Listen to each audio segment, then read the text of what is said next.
wabarakatuh. Assalamualaikum warahmatullahi wabarakatuh. Shalom, Om Swastiastu, Namo Buddhaya, dan salam kebajikan untuk kita semua. Pada kesempatan kali ini, saya ingin menjelaskan salah satu materi dari hukum internasional mengenai pengakuan negara. Untuk memenuhi tugas 2 Hukum Internasional Ruang 01 dengan dosen pengampu Bapak Ogian Hafiz Juanda, SH, LLM, CLE, CPRB, CML, CMI, dan CMLC. Dengan saya sendiri, Nadia Parsetara binti Anwar, dengan NPM 233300516057. Baik, tanpa berlama-lama, mari kita mulai pada materi awal. Dalam perspektif hukum internasional, pada dasarnya mengatur tentang hak-hak dan kewajiban negara. Terlepas dari banyaknya subjek dalam hukum internasional, negara tetap menjadi badan hukum yang paling penting dan menjadi fokus utama bagi kegiatan sosial umat manusia. Maka dari itu, negaralah yang menjadi subjek utama dalam hukum internasional.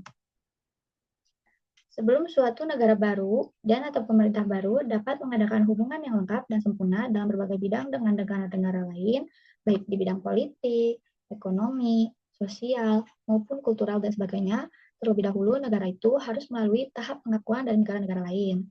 Tapi hal ini bukan berarti bahwa tanpa pengakuan dari negara-negara lain, suatu negara baru tidak dapat melangsungkan hidupnya. Pada hakikatnya, pengakuan itu merupakan suatu jaminan bahwa suatu negara baru dapat menduduki tempatnya yang wajar sebagai suatu organisasi politik yang merdeka dan berdaulat di tengah keluarga bangsa-bangsa. Sehingga dengan demikian, negara itu secara aman dan mantap dapat mengadakan berbagai hubungan dengan negara-negara lainnya, tanpa mengkhawatirkan bahwa kedudukannya sebagai kesatuan politik akan terganggu. Beberapa pendapat sarjana, muncul 3 teori yang terkait pengakuan. Yang pertama ada teori deklaratif, yang kedua ada teori konstitutif, dan yang ketiga ada pemisah atau jalan tengah. Kita akan mengulik mengenai teori deklaratif terlebih dahulu. A state might exist without being recognized, and if it does exist, in fact, then whether or not it has been formally recognized by other states, it has to be treated by them as a state. Selanjutnya ditegaskan, the better view is that the claiming or recognition to a new state is not a constitute, but a declaratory act. It does not bring into legal existence a state which did not exist before, yang dikemukakan oleh J.L. Berry. Menurut penganut teori deklaratif di atas, pengakuan hanyalah sebuah pernyataan formal saja bahwa suatu negara telah lahir atau ada. Berarti ada atau tidaknya pengakuan tidak mempunyai akibat apapun terhadap keberadaan suatu negara sebagai subjek hukum internasional. Pengakuan merupakan bagian dari hukum internasional yang paling sulit. Kesulitan ini menyangkut pertentangan dalam menetapkan asas-asas umum yang memenuhi syarat objektif bagi semua negara. Tidak adanya lembaga atau kekuatan supranatural yang berwenang dan mengatur dan mengawasi pelaksanaan pengakuan dan kepentingan nasional dari setiap negara yang berbenturan dengan masalah pengakuan. Kondisi yang tadi disebutkan itu sangat mempengaruhi sikap dan tindakan dari setiap negara dalam menghadapi soal pengakuan. Yang kedua, selanjutnya dari teori deklaratif, nilai-nilai subjektif lebih dominan daripada nilai-nilai objektif dalam menentukan layak atau tidak layaknya suatu pengakuan diberikan atau tidak diberikan. Sehingga kenyataan politiklah yang mengemukakan di dalam tindakan suatu negara dalam pengakuan. Hal ini dapat dipahami karena tujuan politik dalam pengakuan ini tidak lepas dari upaya suatu negara untuk mengejar kepentingan nasionalnya. Mengenai asas atau teori yang dijadikan landasan dalam persoalan pengakuan juga telah menimbulkan perdebatan yang tidak ada henti-hentinya di antara para sarjana hukum internasional sampai hari ini. Tidak ditemukan titik temu teori manakah yang dinilai objektif di antara teori-teori yang ada, yang sudah disebutkan di antara 3 teori tadi. Perbedaan sudut pandang teoritis ini pada gilirannya juga mempengaruhi sikap negara-negara dalam menghadapi soal pengakuan. Banyak negara yang tidak konsisten soal pengakuan, yang memegang prinsip pengakuan tersebut. Konvensi Montevideo tahun 1933 dapat dilihat menggunakan teori deklaratif dalam soal pengakuan sebagaimana tersirat dalam pasal 3. The political existence of the state is independent recognition by the other state. Even before recognition, the state has the right to defend its integrity and independence, to provide for its conservation, and prosperity, and consequently to organize itself as it sees fit to legislate upon its interests, administer its service, and to define the jurisdiction and competence of its courts. Selanjutnya ada teori konstitutif. Teori ini mengajarkan bahwa meskipun negara dapat berdiri sebagai fakta, tapi ia baru dianggap ada dalam hukum internasional setelah diakui oleh negara-negara lain. Hal ini sesuai dengan paham yang dianut oleh Oppenheim-Lautrec, di mana beliau menekankan bahwa suatu negara itu ada dan hanya melalui pengakuan dapat menjadi pribadi internasional. A state is and becomes an international person through recognition only and exclusively. Beliau menambahkan bahwa meskipun pemberian pengakuan itu sepenuhnya merupakan diskresi dari negara yang memberikannya, tindakan itu bukanlah tindakan semena-mena, melainkan pengakuan ataupun penolakan itu harus didasarkan pada prinsip hukum. Prinsip yang dimaksud ialah certain conditions of fact impose the duty of confer the right to recognition. Pengakuan itu memang konstitutif sifatnya, tapi ada kewajiban pada negara-negara yang telah ada.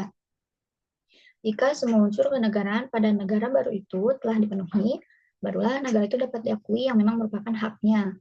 Pengakuan menciptakan penerimaan terhadap suatu negara sebagai anggota masyarakat internasional, yang berarti pengakuan merupakan prasyarat bagi ada atau tidaknya kepribadian hukum internasional atau international legal personality suatu negara.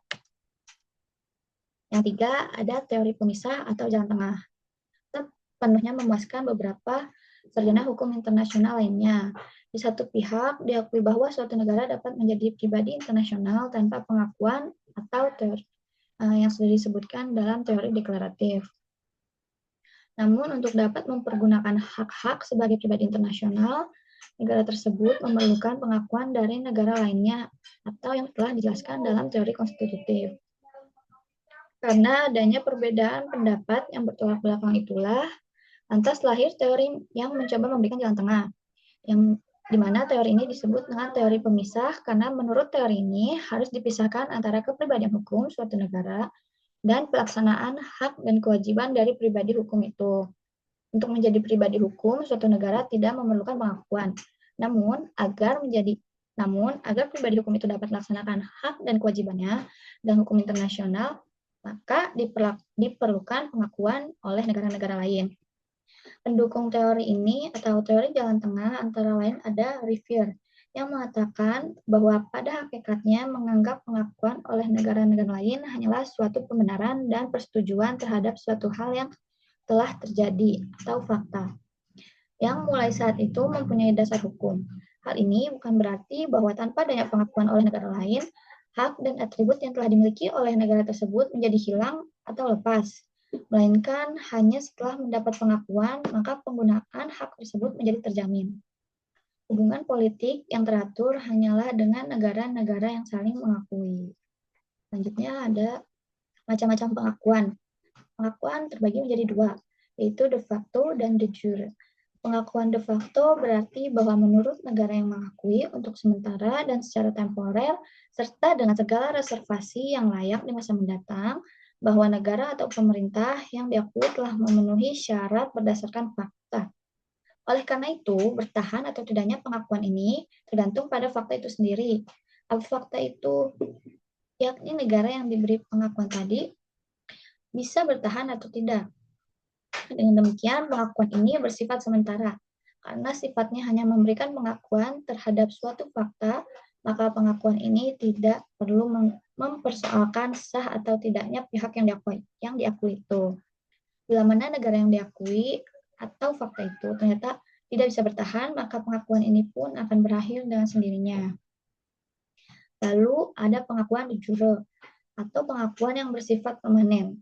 Pengakuan de jure ini berarti bahwa Menurut negara yang mengakui, negara atau pemerintah yang diakui secara formal telah memenuhi persyaratan yang ditentukan hukum internasional untuk berpartisipasi secara efektif dalam masyarakat internasional. Pengakuan ini diberikan apabila negara akan memberikan pengakuan itu sudah yakin betul bahwa suatu negara yang baru lahir itu akan bisa bertahan. Sekian penjelasan saya mengenai pengakuan negara. Semoga bermanfaat dan sampai jumpa di lain waktu. Terima kasih.